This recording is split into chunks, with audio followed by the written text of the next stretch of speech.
Sejam todos bem-vindos a mais um vídeo. Hoje eu vou começar com uma nova categoria chamada Storytime. Eu vou contar alguns episódios que eu vivenciei nesta face da Terra.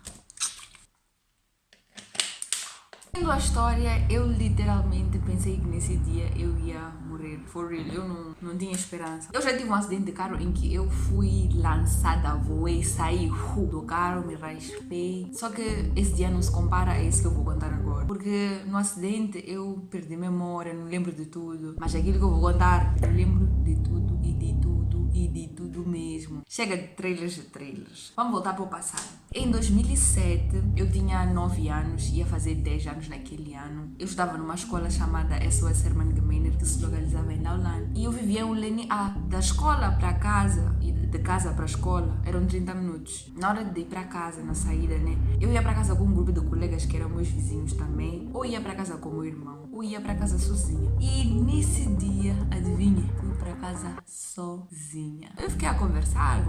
Chegou o tempo, eu fiquei tipo, vou para casa. Comecei a andar, até aí tá tudo bem. Só que chegou um momento, enquanto eu ainda estava lá a caminhar, comecei a ouvir um barulho. Bum. Demorava, depois bum. Bum. Não me interessei lá. Então continuei a andar. Andando numa boa. Chego no Expresso, onde há esse cruzamento dos 4 bairros. O Leni A, o Leni B, o bairro Ferroviário e Lausanne. Então eu tô saindo de Lausanne para o Leni A. Então eu atravessei a estrada, já tô do lado do Leni A. Aí de repente saiu uma senhora de machibomba a descer. Ela, ei, são tapetes da SOS. Eu fiquei tipo... Continuei a andar, não lhe perguntei nada. Continuei a andar e a ouvir o barulho. Bum. Bum. Comecei a ficar mais curiosa. Mas tapetes aonde? Onde é que tem esses tapetes? Não tem tapete ali na SOS, nunca vi tapete. Mas tem tapete nesse lugar, mas não em todo lugar. Para fazer esse barulho, não fazia sentido o que ela havia dito. Entrei no meu bairro, já estou naquelas ruas do bairro. Quando eu entro no bairro, o cenário é o outro. Estou a ver pessoas agitadas, pessoas tipo a andar rápido. Depois vejo uma mãe a zangar para o filho mais novo. Teu irmão está onde? Eu comecei a ficar preocupada. De repente, estou a ver pessoas a correr. Eu não sei o que está a passar, mas como um ser humano normal, eu também vou correr. Comecei a correr, sem saber. Enquanto eu corria, eu vi algumas pessoas dizerem: abram as janelas, as portas devem estar abertas. Mas o quê? Por quê? E comecei a correr de verdade. E depois naquela época eu morria. Era melhor que alguns homens até da minha turma. Então comecei a correr. De repente ouvi alguém dizer: é paiol. Mano, uma amiga de 9 anos com uma imaginação fértil. Mas o que é paiol? Eu associei aquele som de tum, tum, porque era mesmo, não era bu, era tipo tum, tum. Eu associei aquilo com um animal, um ser enorme, do tamanho de um dinossauro. E aquele tum-tum eram as pegadas. Depois de eu começar a pensar com ele, eu comecei a correr pra lá. Agora eu penso, tipo, por que eu não associei o abrir as janelas, abrir as portas? Se fosse um animal, o normal não era nós fecharmos as janelas e as portas. Mas eu acho que naquele momento não deu pra pensar. E medo, sei lá. Passei de alguns becos no meu bairro, tem uns becos. Quando passo dos becos, já estou perto de casa. Chego em casa. Eu, mamá, abro as janelas, abro as portas. Afinal, é o que, pai? Eu parecia uma maluca. Eu estava a tremer, eu estava cheia de medo. E pessoas da minha casa, todas calmas, assim, tipo, como se não tivesse acontecido nada. Minha mãe na sala a assistir. Meu tio também que vivia conosco na época, tio Horácio. Depois minha irmã não sei estava onde. Meu irmão no quarto dele, cheio de crianças assim, porque pessoas vinham tipo jogar game na minha casa. Então o quarto enchia até ficava abafado. E eu era a única assim, toda agitada. Minha mãe ficou tipo calma e me explicou que era paiol. Lembra da tua tia? Sim. Em frente da casa dela, não está a ver aquele muro grande, que ali dentro. Malta armas, mata canhões, fuzis, não fuzis. É o que é aquelas bombas? Qual é o nome daquilo? Paiol em Moçambique. Aqui vem as explosões no paiol de Moçambique. Recorde-se, levaram ao disparo desordenado de munições de artilharia de vários calibres sobre quase todos os bairros situados num raio de cerca de 10 mil quilômetros em redor da unidade militar. Minha mãe disse bombas, que já não me lembro. Também quando um adulto fala com uma criança não vai andar a dizer artilharia. Ok, já tinha noção de que eram bombas. Então, estava ali em casa. As coisas já estão assim, porque era tipo bum, bum. Mano, chegou um momento que o ritmo, o som, a intensidade era outra. Então era tipo... já estou a inventar música. Mas tá bom, o ritmo era outro, o som era outro, a intensidade era outra. As pessoas já estavam mais preocupadas. As pessoas da minha casa também já estavam a ficar com medo. Crianças pararam de jogar videogame. Então minha irmã, the woman of God, minha irmã, terrível. Até quando o cara enterrava, ela dizia, vamos orar. Então, ela, vamos todos para o nosso quarto. Todas aquelas crianças, vizinhas, todos nós fomos entrar no meu quarto. Era o meu quarto da minha irmã. Entramos no quarto, entramos no guarda-fato. Todo mundo assim. Aí no guarda-fato, todo mundo apertadinho. O que é isso? Todo mundo apertadinho assim no guarda-fato. Minha irmã, vamos orar, vamos buscar a face de Deus. Deus é conosco. Brada. Até quem não acreditava em Deus naquele dia buscou a Deus. Eu tava com o som tipo terrível. O som tava a se intensificar cada vez mais. Estava ali a orar. Minha imaginação fértil. Minha mãe me disse que eram bombas, né? Então eu imaginei aquelas bombas redondas, assim, quando você assiste Tom e Jerry. Não imaginei aquelas que, tipo, foram as bombas que eu depois vi na televisão, tipo pontiagudos. Pra mim eram redondas. A minha casa era de chapa e depois em alguns compartimentos havia teto falso. No meu quarto da minha irmã não havia teto falso. Havia um som estranho na chapa, tipo, parecia areia, às vezes. E também chegava um momento que na chapa fazia... Mano, esse som começou a fazer eu ter uma imaginação de outro nível. Eu ficava tipo, aquele é bomba a cair na nossa chapa. Aquele tipo, a bomba tá a rodar e depois no final vai explodir. Então em todo momento que fazia aquele som eu ficava tipo, e agora? Então ver o que você tá a pensar, tipo, e agora? Esse pânico eu nunca vi na minha vida. Eu tava a pensar mesmo que daqui a alguns segundos estou aí. Chegou um momento em que as paredes da minha casa começaram a rachar até hoje. Dá pra ver essas rachas porque, ok, emendaram, mas trabalho de pedreiro às vezes. E no nosso quarto havia uns blocos de vidro que permitiam com que a luz entrasse. Aqueles blocos ali também saíram racha. Só para vocês verem a intensidade. A rede uma rasca grande. E aqueles blocos. Depois daquilo, vamos sair todos.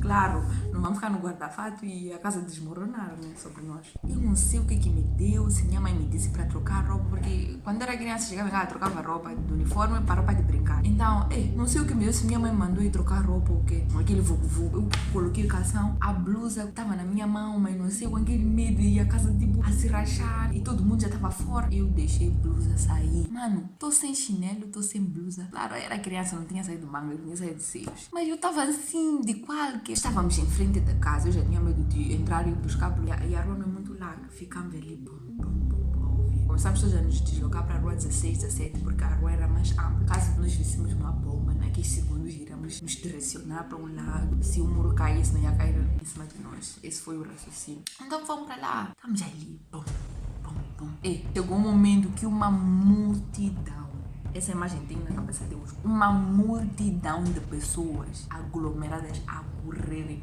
a virem de lá das nossas ruas 13, 14, em nossa direção. Do jeito que estavam a correr e a gritar, passaram em frente de nós, continuaram a correr. Algumas pessoas estavam ali conosco também começaram a correr. Então o que acontece? Africano e africano, tá vendo outros a correr, também tá a correr. Meu irmão, todos amigos, começaram a correr com aquela multidão. Eu até lembro da mãe de Casamula, eu lembro da tua mãe que caiu na multidão. Tipo, todo mundo tava assim aglomerado, todas as pessoas caíram em cima das outras, né? Então, mãe de Casamula foi uma das pessoas que ficou na minha cabeça e ela caiu. Então, naquele momento, todo mundo a correr assim.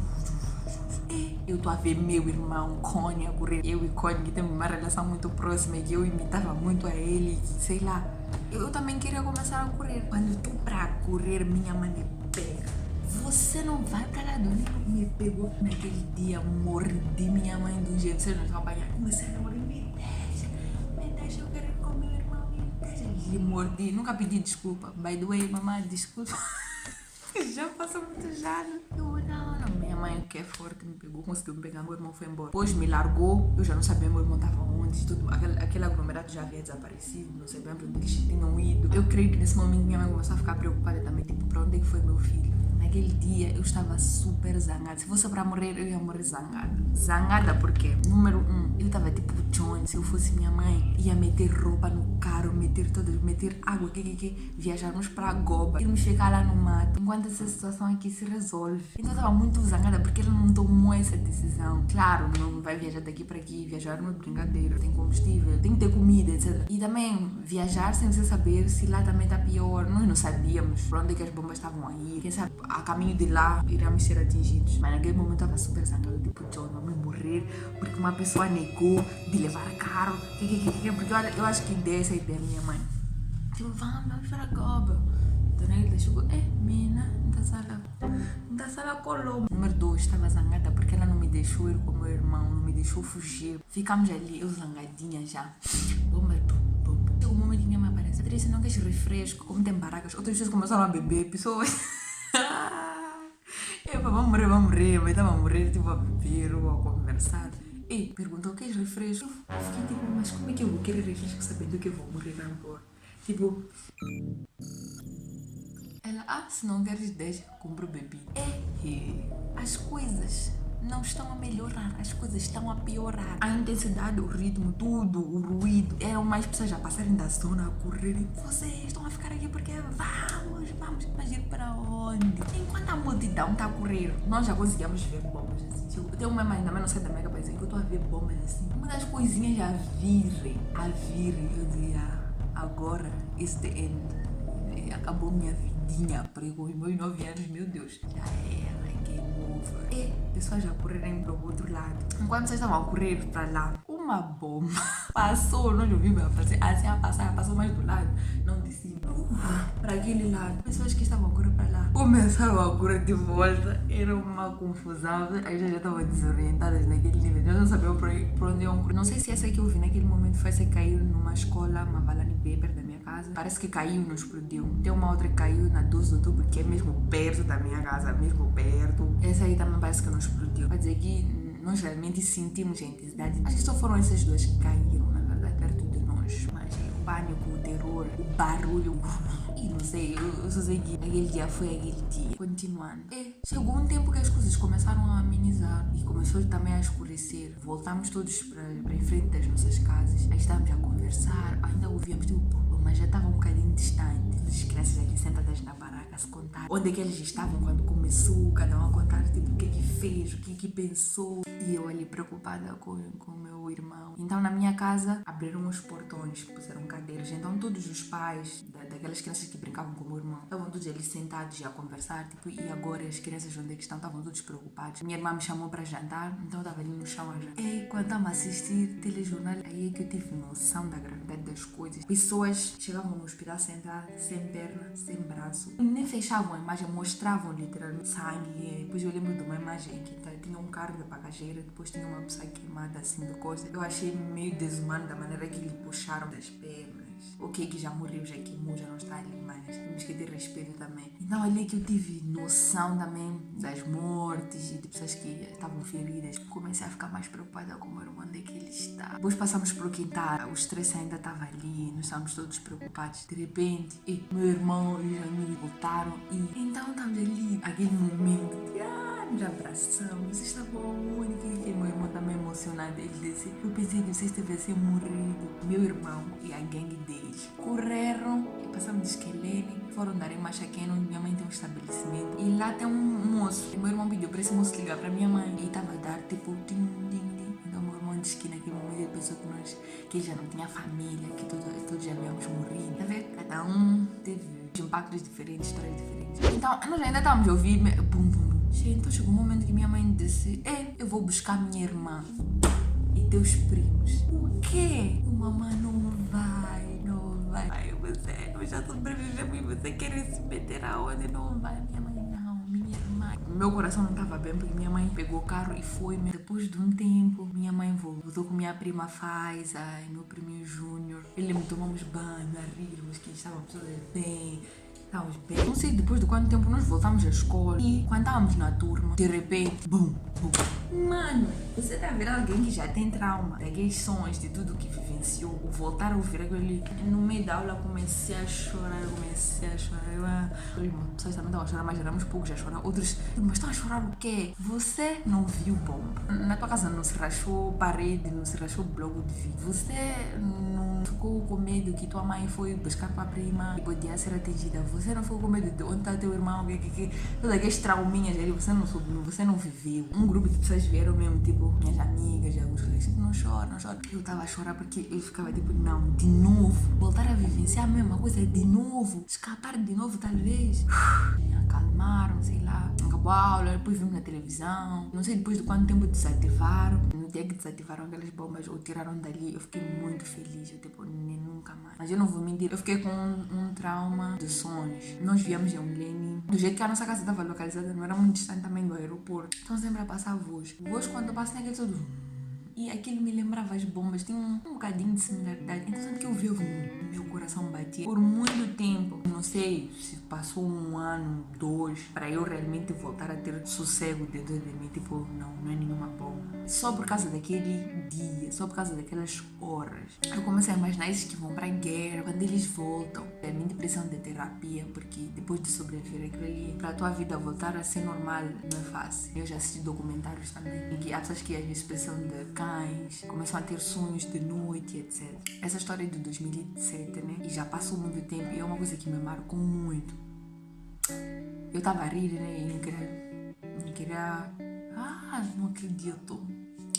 Eu não queria, tipo, chorar, mas, tipo, o fato de eu saber que em Cabo Delgado está a acontecer algo muito pior e tem pessoas que estão a viver terror e medo todos os dias. Só aquele um dia foi tão difícil para mim, me marcou até hoje. E as pessoas estão em Cabo Delgado, que têm que fugir com as suas poucas roupas, estão sem mantimentos, sem nada. Como é que essas pessoas estão? Qual é o trauma que essas pessoas carregam? Qual é o medo? Quais são as memórias que essas pessoas têm de lidar todos os dias? O telefone parou de gravar porque tinha memória e apaguei algumas coisas, mas estou sem memória. Como forma de finalizar, eu queria dizer que se você está tipo em paz, plena paz, enquanto tem pessoas no teu próprio país, teu povo, a passar por essas coisas, alguma coisa não está bem contigo. Não está acontecendo contigo, não estás a sentir. Isso é muito errado. Então eu vou deixar aqui na descrição algumas formas como vocês podem ajudar essas pessoas. Quem não puder ajudar também, pelo menos ore, porque a oração tem poder. E